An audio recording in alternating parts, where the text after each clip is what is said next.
अस्सलाम वालेकुम। Last lecture में हमने सिस्टम सीक्वेंस डायग्राम पे बात की थी। अप्रोक्सीमेटली हम उस पे कंप्लीट कर चुके थे। आज का लेक्चर हमारा थोड़ा सा उसकी और डिटेल होंगी और कुछ एग्जांपल हम देखेंगे। इसके बाद मैं आपको असाइनमेंट दूंगी जिसमें आपने कुछ system sequence diagram different scenarios लेके रियल आप अपनी लाइफ में से डिफरेंट सिनेरियोज के लेंगे और उनको मॉडल करने की कोशिश करेंगे ताकि आपको चीजों की क्लियर ज्यादा हो जाए। रिकैप हमने देखा था सिस्टम सीक्वेंस डायग्राम जब कब बनाते हैं। सबसे पहले जब हमने एक्टिविटी डायग्राम बनाई थी तब भी हमने बात की थी कि एक्टिविटी डायग्राम क्यों बनाई जाती है, कब बनाई जाती है। और सबसे पहले फर्स्ट स्टेज क्या होती है रिक्वायरमेंट में। सबसे पहले आपके पास रिक्वायरमेंट आती है, आप यूजर से रिक्वायरमेंट लेते हो, देन एलेबोरेशन स्टेज आ गई है। अभी हम एलेबोरेशन स्टेज पे हैं जिसमें हम डिफरेंट एनालिसिस मॉडलिंग कर रहे हैं डिफरेंट टाइप्स की। अब सबसे फर्स्ट क्या होता है, हम यूज केस डायग्राम बनाते हैं। वो यूज केस डायग्राम जो होती हैं वो मैं बार बार चीजों को रिपीट कर रही हूँ ताकि आपको चीजें क्लियर हो जाएं। यूज केस डायग्राम जब हम जो रिक्वायरमेंट्स होती हैं डायरेक्टली जब आप कस्टमर से रिक्वायरमेंट लेने जाते हो तो कस्टमर से आप यूज केस की फॉर्म में भी गेट कर सकते हो। जैसे आपने एक एक्टर बना के आप इंटरेक्शन एक्टर का शो करते हैं तो वो यूज केस बन जाएगा। उसमें आपने डिफरेंट एक्टर्स का इंटरेक्शन दिखाना होता है।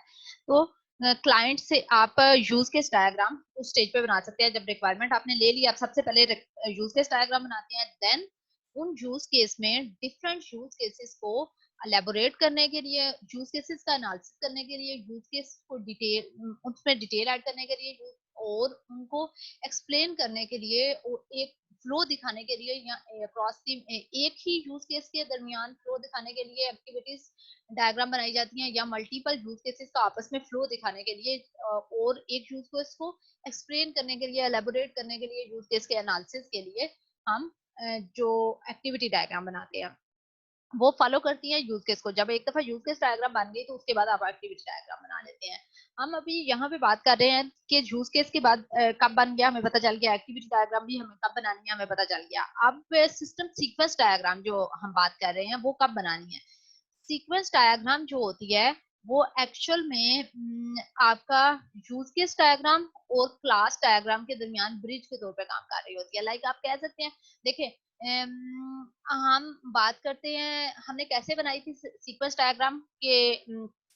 क्लासेस हैं, इसमें जो इंस्टेंस क्रिएट कर रहे हैं, जो ऑब्जेक्ट्स क्रिएट किए जा रहे हैं वो क्लासेस से ऑब्जेक्ट क्रिएट जा रहे हैं। हमारे पास डिफरेंट क्लासेस होंगी, देन हम सीक्वेंस डायग्राम बना सकते हैं। वो क्लासेस कहाँ से निकाली जा रही हैं, वो यूज केस की डिस्क्रिप्शन जो है, यूज केस की डिस्क्रिप्शन से आपने वो ग्रामेटिकल पार्सिंग की, प्रोसेसिंग नैरेटिव्स को यूज करके ग्रामेटिकल पार्सिंग कर सकते हैं जिससे आपने ये क्लासेस और आपने आइडेंटिफाई कर ली वो क्लासेस ग्रामेटिकल पार्सिंग की। वहां से ग्रामेटिकल पार्सिंग से आपने नाउन और वर्ब निकाल लिए। जो नाउन थे वो नाउन को आपने सर्टन क्राइटेरिया में से पास किया। अगर वो क्राइटेरिया को मीट करते हैं तो उनको आपने क्लासेस कह दिया और बाकी जो मीट नहीं करते वो उन क्लासेस के एट्रीब्यूट्स बन जाएंगे। और जो वर्ब्स होंगे ग्रामेटिकल पार्सिंग में से जो वर्ब आए हैं उनको आपने कह दिया कि ये वर्ब जो है ये हमारे जो क्लासेस के ऑपरेशंस बन जाएंगे, फंक्शंस बन जाएंगे। यहाँ से हमारे पास जो क्लासेस से सीक्वेंस डायग्राम के आप ऑब्जेक्ट्स डिफाइन करते हैं और जो यूज केस डायग्राम होती हैं वहां से आपके डिफरेंट सिनेरियोज आते हैं। ये जो सीक्वेंस डायग्राम होती है वो उन सिनेरियोज को मॉडल कर रही होती है, सिनेरियोज का इंटरेक्शन दिखा रही होती है। जब एक पर्टिकुलर इवेंट अगर होता है, कोई सिनेरियो परफॉर्म होता है तो एक सिनेरियो को दिखाने के लिए कि जो स्टेप होते हैं वो किन स्टेप्स में काम होना है ऑर्डरिंग में दिखाया जा रहा होता है। तो ये क्लास डायग्राम के बाद बनाई जा सकती है। क्लास डायग्राम के बाद एक्चुअल में ये यूज केस और क्लास डायग्राम बहुत कुछ यूज कर रही होती है। क्लास डायग्राम से हम क्लासेस लेते हैं जहां से हम ऑब्जेक्ट्स क्रिएट करते हैं जो हमने ऑब्जेक्ट यूज करने होते हैं, और यूज केस डायग्राम से हम एक्टर और किसी सिनेरियो को पिक कर रहे होते हैं जिसको मॉडल कर रहे होते हैं, क्लास सीक्वेंस जिसका सीक्वेंस दिखा रहे होते हैं। अच्छा, डिफरेंट नोटेशंस हमने देखी यूज केस डायग्राम की यूएमएल, सीक्वेंस डायग्राम की यूएमएल में डिफरेंट कौन सी नोटेशन यूज होती हैं। आज हम देखेंगे इंटरेक्शन डायग्राम यूएमएल नोटेशन को देखें कुछ ज्यादा। इंटरेक्शन डायग्राम क्या होती हैं, show how objects interact with one another. Sequence diagram भी यही दिखा रही थी ना, इंटरेक्शन ऑब्जेक्ट्स आपस में कैसे इंटरेक्ट करते हैं। UML support interaction diagram show करती है क्या रिप्रेजेंट करती है कि डिफरेंट ऑब्जेक्ट्स आपस में कैसे इंटरेक्ट करते हैं। अब यूएमएल इंटरेक्शन को शो करने के लिए, डिफरेंट ऑब्जेक्ट्स का आपस में इंटरेक्शन शो करने के लिए टू टाइप्स की डायग्राम्स सपोर्ट करती हैं, सीक्वेंस डायग्राम और कोलैबोरेशन डायग्राम। हमने सीक्वेंस डायग्राम लास्ट लेक्चर में देखी है और आज के लेक्चर में भी हम सीक्वेंस डायग्राम पे ही हमारा आज का लेक्चर होगा। नेक्स्ट लेक्चर जो हमारा है उसमें हम कोलैबोरेशन डायग्राम देखेंगे। अब सीक्वेंस डायग्राम और कोलैबोरेशन डायग्राम में एक छोटा सा फर्क है, सिमेंटिकली ये दोनों सेम ही है, एक ही चीज को शो कर रही होती है, मीन ऑब्जेक्ट्स के इंटरेक्शन को शो कर रही होती है। यहाँ पे टाइम ऑर्डरिंग होती है, टाइम हमारा शो करे कौन सा इंटरेक्शन जो है पहले हो रहा है, कौन सा इंटरेक्शन बाद में हो रहा है, लेकिन कोलैबोरेशन में शायद टाइम ऑर्डरिंग को शो नहीं किया जा रहा।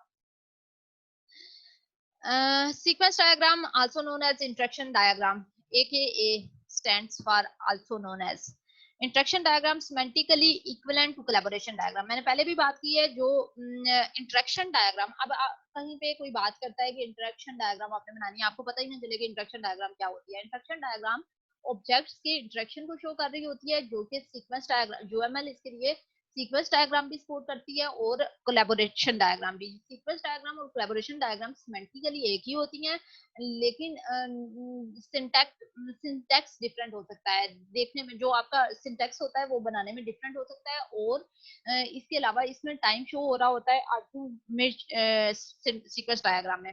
Dynamic model relating use cases and class diagram, जो सीक्वेंस डायग्राम होती है वो एक डायनामिक मॉडल है जो कि रिलेट कर रहा होता है यूज केस। ऑब्वियसली पहले मैंने इस पे बात कर चुके हैं हम बहुत ज्यादा, तो यूज केस से आपने डिफरेंट प्रोसेसिंग नैरेटिव टेक्स्ट से हमने क्लासेस भी यहीं से आइडेंटिफाई, क्लास डायग्राम से हम ऑब्जेक्ट्स ले सकते हैं और इसके अलावा यूज केस से हम डिफरेंट सिनेरियोज लेते हैं जिनको मॉडल कर देते हैं। Illustrates how objects interact with each other, ये दिखाती है कि ऑब्जेक्ट कैसे इंटरेक्ट करेंगे।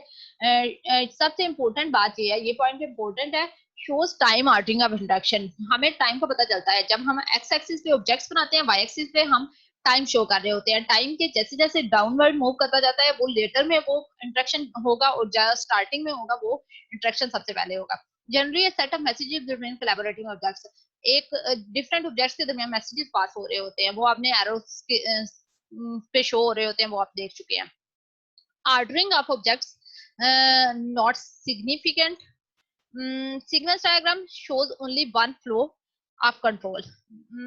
Can model simple sequential flow? अच्छा, ये sequential branching iteration concurrency को दिखा सकता है, may need multiple diagram। अच्छा, एक ही सिनेरियो को मॉडल करने के लिए आप मल्टीपल सीक्वेंस डायग्राम भी बना सकते हैं, जरूरी नहीं है कि एक सिनेरियो से, एक तो होता है एक सिस्टम में मल्टीपल सीक्वेंस डायग्राम हो सकती है, आप भी डिफरेंट सिनेरियो को मॉडल करने के लिए डिफरेंट सीक्वेंस डायग्राम बनाएंगे। अगर हम एक सिनेरियो को मॉडल कर रहे हैं तो एक सिनेरियो का में ही ऑब्जेक्ट का इंटरेक्शन दिखाने के लिए मल्टीपल डायग्राम हो सकती है। जैसे कोई सिनेरियो कॉम्प्लेक्स हो जाता है तो उस कॉम्प्लेक्स सिनेरियो में डिफरेंट अल्टरनेटिव पाथ्स होते हैं, तो वो अल्टरनेटिव पाथ शो करने के लिए मल्टीपल सीक्वेंस डायग्राम बनाई जा सकती है। Sequence diagram and interaction diagram that models a single scenario, एक सिंगल सिनेरियो को मॉडल करती है executing in the system. Perhaps second most used UML diagram behind. अच्छा, क्लास डायग्राम सबसे, यूएमएल में क्लास डायग्राम सबसे ज्यादा यूज होने वाली डायग्राम है, और क्लास डायग्राम के बाद सीक्वेंस डायग्राम सबसे ज्यादा मोस्ट यूज होने वाली डायग्राम है। अच्छा, नॉर्मली बंदे के सब स्टूडेंट के माइंड में क्वेश्चन आता है कि इन सब डायग्राम्स का मार्केट में क्या ये इनमें से कोई डायग्राम यूज होती है? जब एक्चुअल में आप फील्ड में जाते हो, आप सॉफ्टवेयर हाउसेज में जाओगे, वहां पे जॉब करोगे, वहां पे आपको क्या, जब आप एक्चुअल में सॉफ्टवेयर बनाएंगे, इनमें से कोई डायग्राम यूज होगी? यूज केस डायग्राम यूज हो रही होती है जब इवन आप रिक्वायरमेंट्स ले रहे होते हैं, तो वो रिक्वायरमेंट्स लेने के लिए यूज केस डायग्राम जस्ट लिख दिया जाता है, उससे हमें रिक्वायरमेंट पता चल जाती है। यूज केस सबसे फर्स्ट स्टार्टिंग में यूज केस डायग्राम बनाई जाती है। इसके अलावा क्लास डायग्राम यूज होती है, सबसे ज्यादा मोस्ट यूज होने वाली क्लास डायग्राम है। क्लास डायग्राम एक्चुअल में आर्किटेक्चर सिस्टम का ओवरऑल शो कर रही होती है, डिफरेंट इंटरेक्शन क्लासेस का। और उसके बाद क्लास डायग्राम के बाद सबसे ज्यादा यूज होने वाली सीक्वेंस डायग्राम है इंडस्ट्री में।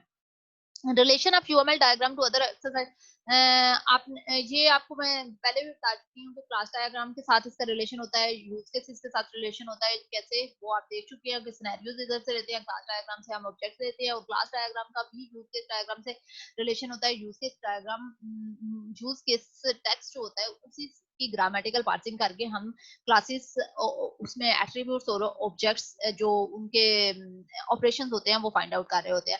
यहाँ सीआरसी कार्ड की एक बात की गई है, ये हम आगे क्लास डायग्राम वाले में डिटेल में भी देखेंगे, हमने रिक्वायरमेंट वाले लेक्चर में भी इसकी बात की थी। सीआरसी कार्ड क्या होते हैं? Class responsibility collaborator. इसमें क्या होता है कि एक क्लास अपनी रिस्पॉन्सिबिलिटी पूरी करने के लिए और किन क्लासेस पे डिपेंडेंट है वो शो किया जा रहा होता है। की parts of sequence diagram part में की पार्ट्स क्या क्या होते हैं? पार्टिसिपेंट होते हैं, एन ऑब्जेक्ट और एंटिटी।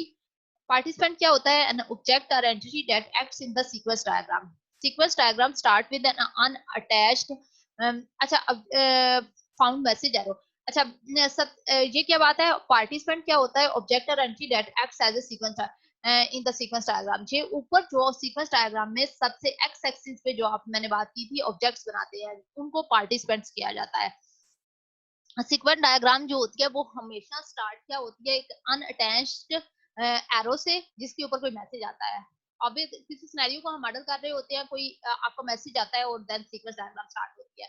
यहाँ से आप देख सकते हैं कि ये कोई एक्टर से भी मैसेज आ सकता है या कोई एक्टर ना भी हो तो देन भी मॉडल किया जा सकता है। Message communication between the participant objects. Message क्या होता है? जो एरो लगाया होता है एक ऑब्जेक्ट से दूसरे ऑब्जेक्ट पे इंटरेक्शन हो रहा है, इंटरेक्शन जो उसको मॉडल एरो के थ्रू उसके ऊपर मैसेज लिखा जाता है कि क्या वो क्या इंफॉर्मेशन दे रहा है या क्या इंफॉर्मेशन ले रहा है। The axis in a sequence diagram, the horizontal axis जो होता है उस पे हम ऑब्जेक्ट्स या पार्टिसिपेंट्स को लिखते हैं, और वर्टिकल एक्सिस जो होता है जो कि वाई एक्सिस होता है उस पे हम टाइम को शो करते हैं जो कि डाउन फॉरवर्ड इन टाइम। जो उसके डाउन जो होता है वो मूव होता है कि फॉरवर्ड। स्टार्टिंग में जो होगा वो सबसे पहले टास्क होंगे, जैसे जैसे डाउन मूव होते जाते हैं वो टास्क लेटर ऑन होंगे। सीक्वेंस डायग्राम में हमने कुछ बेसिक देखी हैं डायग्राम्स। यूएमएल कौन सी नोटेशंस को सपोर्ट कर रहा होता है? ये एक्टर को शो करने के लिए ये ऑब्जेक्ट हम शो करते हैं रेक्टेंगल से और उसमें ऑब्जेक्ट का नाम लिखा जाता है कॉलन लगा के, देन क्लास का नाम आ जाता है। जो डॉटेड लाइन होती है ये लाइफ लाइन को शो करती है। इसके अलावा ये इस ऑब्जेक्ट का एक्टिवेशन पीरियड होता है, यहाँ से स्टार्ट होता है और यहाँ से वैसे तो उसकी लाइफ लाइन पूरी लाइफ लाइन में एग्जिस्ट कर रहा है लेकिन ये एक्टिवेट है इस वक्त, ये वर्किंग फॉर्म में है। देन ये शो कर रहा है ऑब्जेक्ट की डिस्ट्रक्शन, ये डिस्ट्रॉय हो गया है ऑब्जेक्ट। उसके अलावा ये मैसेज को शो कर रहा है, मैसेज हमेशा नेम्ड होना चाहिए। और ये शो कर रहा है सेल्फ कॉल को। अब यहाँ पे एक ये वाला जो ऑब्जेक्ट है ये किसी और ऑब्जेक्ट को जब मैसेज भेजेगा तो ये एरो इस तरह से शो होगा। अगर ये कोई काम करने के लिए अपने ही ऑब्जेक्ट अपनी ही क्लास से कॉन्टेक्ट करेगा तो वो ये सेल्फ कॉल को शो करता है, रिकर्जन को शो कर रहा होता है।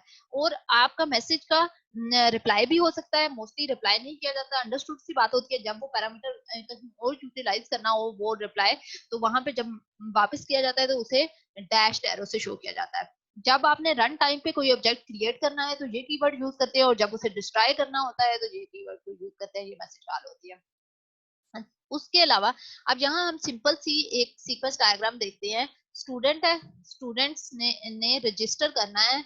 वो ये क्लास एक है और एक स्केजुलर क्लास है। एक क्लास है और एक स्केजुलर है। क्लास का यहाँ पे हमने जस्ट क्लास का नाम लिखा है स्केजुलर, और यहाँ पे क्लास का नाम भी लिखा है और ऑब्जेक्ट का नाम भी लिखा है। एक क्लास जो है वो ऑब्जेक्ट का नाम होगा, क्लास ऑब्जेक्ट का ऑब्जेक्ट है एक क्लास। स्टूडेंट है वो रजिस्टर करता है, रजिस्टर के बाद एडजस्ट रूम देखा जाता है। स्केजुलर जो है उसके पास क्या टाइम टेबल होगा और रूम्स की अवेलेबिलिटी होगी, स्केजुअल होगा और उस रूम में किस किस टाइम में कौन सी क्लास हो रही है तो वो अपने उसमें चेक रूम करेगा। तो वो खुद ही उसके पास ये सारी इंफॉर्मेशन है, खुद से चेक कर रहा है, सेल्फ कॉल हो रही है और वो अपने उस सिस्टम में से ही चेक कर लेता है रूम अवेलेबल है, क्लास इस टाइम पे कोई और क्लास तो नहीं हो रही और उसके साथ एडजस्ट कर देता है।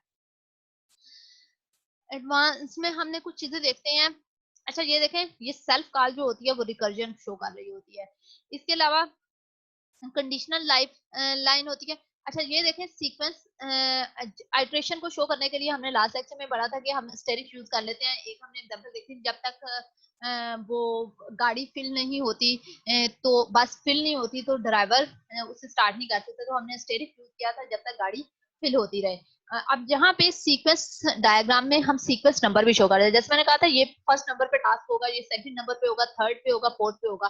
तो फर्स्ट नंबर पे जो टास्क परफॉर्म होना है हम उसे 1 शो करके 1 2 3 इस तरह से शो भी कर सकते हैं। वो वैसे भी अंडरस्टूड सी बात होती है, उससे पता चल जाता है ये फर्स्ट पे होगा टास्क, क्योंकि वो टाइमलाइन में सबसे ऊपर अगर शो हो रहा है तो फर्स्ट में होगा, उसके बाद सेकंड में होगा, थर्ड में होगा। गार्ड क्या होता है? गार्ड किसी कंडीशन को शो कर रहा होता है कि फॉर एग्जांपल डेटाबेस से डाटा चेक होके आना है, क्या वो लाइब्रेरी का मेंबर है। अगर आप बुक इशू करवानी है तो डेटाबेस से चेक होना है कि क्या वो हमारा यूजर है या नहीं। अगर वो यूजर है, ओके, देन आगे ये काम परफॉर्म होता है। ये कंडीशन को शो करने के लिए ये यूज किया जा सकता है, और आइट्रेशन के लिए हम एस्टेरिक यूज कर लेते हैं। फॉर एग्जांपल सीक्वेंस डायग्राम हम बनाते हैं, make a phone call. Phone call करनी है, सिंपल। आपने क्या करना है, एक्चुअल में क्या करें, आपने डिफरेंट छोटी छोटी एग्जांपल देखे। आपने बाजार मार्केट से कोई चीज लेके आनी है फॉर एग्जांपल, उसकी सीक्वेंस डायग्राम बनाए। एक डिफरेंट सिनेरियोज को मॉडल करना है। आपने यूनिवर्सिटी जाना है, क्लासेस अटेंड करनी है, वापस आना है, इसकी सीक्वेंस डायग्राम बनाए यूनिवर्सिटी जाने की। आप उठेंगे, आप गाड़ी स्टार्ट करेंगे, क्या करेंगे, ये सारे स्टेप्स को, वो सिनेरियो को मॉडल करना है। आपने एक कॉल करनी है, आपने अपने फ्रेंड को कॉल करने लगे हैं। उसमें हमारे पास क्या क्या होगा? कॉलर होगा, आप फॉर एग्जांपल फोन होगा, और दूसरा पर्सन जिसको आपने कॉल करनी है। आपने पिकअप, सबसे पहले हम क्या फोन उठाते हैं, देन जब आप फोन उठाते हो, फॉर एग्जांपल मैं पीटीसीएल की बात करती हूँ, तो आपने रिसीवर उठाया, उसमें डायल टोन आ रही है। डायल टोन कॉलर को वापस आएगी रिस्पांस, देन डायल आपने कोई नंबर किया। जब आप नंबर डायल करते हो तो वो एट ए टाइम वो रिंग रेसिपिटेंट को भी जाने चाहिए, जो जिस पर्सन को आप कॉल कर रहे हैं उसको भी जाएगी, और आपको भी वो रिंग नोटिफिकेशन आने लग जाएगी। देन जब वो पिकअप कर लेता है तो आपको हेलो मैसेज आ जाएगा, या वट एवर जो भी वो बोलेगा वो आपको मैसेज सुनाई दे देगा। तो ये सारा सिनेरियो आप सिंपल सीक्वेंस, सिंपल सिनेरियोज को मॉडल कर सकते हैं। कोई भी अपनी डेली लाइफ में से डिफरेंट सिनेरियोज को ले और उन्हें मॉडल कर दे। सीक्वेंस डायग्राम में यहाँ पे आपको हमने बात की थी क्रिएशन और रन टाइम पे हम ऑब्जेक्ट्स क्रिएट। एक तो होता है हम स्टार्ट पे सारे ऑब्जेक्ट्स क्रिएट करके एक्सेस पे लिख देते हैं, उनका लाइफ लाइन लगा देते हैं, और एक होता है जब रन टाइम पे। अब अगर हमारे पास ऑब्जेक्ट बहुत ज्यादा हो जाते हैं, क्लासेस ज्यादा हैं, एक एक सिनेरियो है उसमें मल्टीपल क्लासेस का आपस में इंटरेक्शन शो हो रहा है, तो उस केस में हम क्या करते हैं, हम रन टाइम पे क्लासेस को क्रिएट कर लेते हैं। उसमें क्या होता है, आपका किसी भी टाइम पे यहाँ पे मुझे बी क्लास को यूज करना है, तो यहाँ पे मैं क्रिएट का मैसेज भेजूंगी, वो बी क्लास क्रिएट हो जाएगी, देन उसे मैसेज भेजूंगी, जो भी उससे डाटा लेना होगा वो आपको रिटर्न आ गया, देन आप उसे डिलीट का मैसेज भेज दोगे, डिलीट हो जाएगा। क्रिएशन में क्रिएट मैसेज ऑब्जेक्ट स्टार्ट हो जाता है, एक्टिवेशन उसकी हो जाती है, उसको सिंबलाइज किया जाता है, ये एक्टिवेशन को सिंबल कर रहा है, और ये इसका रिटर्न आ गया मैसेज, और देन उसको ये क्रॉस जो है वो डिलीशन को शो कर रहा है। यूज के, अच्छा यहाँ पे कस्टमर है, सर्च पेजेस, सर्च, यहाँ पे कुछ डायग्राम्स है, ये सिंबल्स हैं, इनके बारे में अभी आपको परेशान होने की जरूरत नहीं है। ये सिंबल के शो, ये एक्सटर्नल एंटिटीज और इंटरनल एंटिटीज, डिफरेंट एंटिटीज को शो कर रही हैं। ये हम जब नेक्स्ट डिफरेंट डायग्राम देखेंगे आपको समझ आ जाएगी, अभी इसके लिए परेशान होने की जरूरत नहीं है, एक साथ सबको मैसेज क्रिएट करने की जरूरत नहीं है। जस्ट देखिए यहाँ पे क्या हो रहा है, एक कस्टमर है वो सर्च करता है, देन वो वैलिडेट सर्च क्राइटेरिया वैलिडेट किया जाता है, then search for example book सर्च कर रहे हैं, बाय ऑथर नेम से सर्च की जाती है। वो एक जो सर्च रिजल्ट्स होते हैं वो एक पेज क्रिएट करता है जिसमें ऑथर नेम जो उसने सर्च किया था उस नेम के अगेंस्ट जितनी बुक्स होंगी वो सारी शो हो जाएंगी, और वो रिजल्ट डिस्प्ले कर देंगे जहाँ फिर एरर मैसेज हो जाएगा। तो ये केस को मॉडल किया हुआ है सिंपल सा। Lifetime of objects creation, अच्छा यहाँ पे देखें, arrow with new written above it, notice that an object created after the start of the scenario appears lower than the other.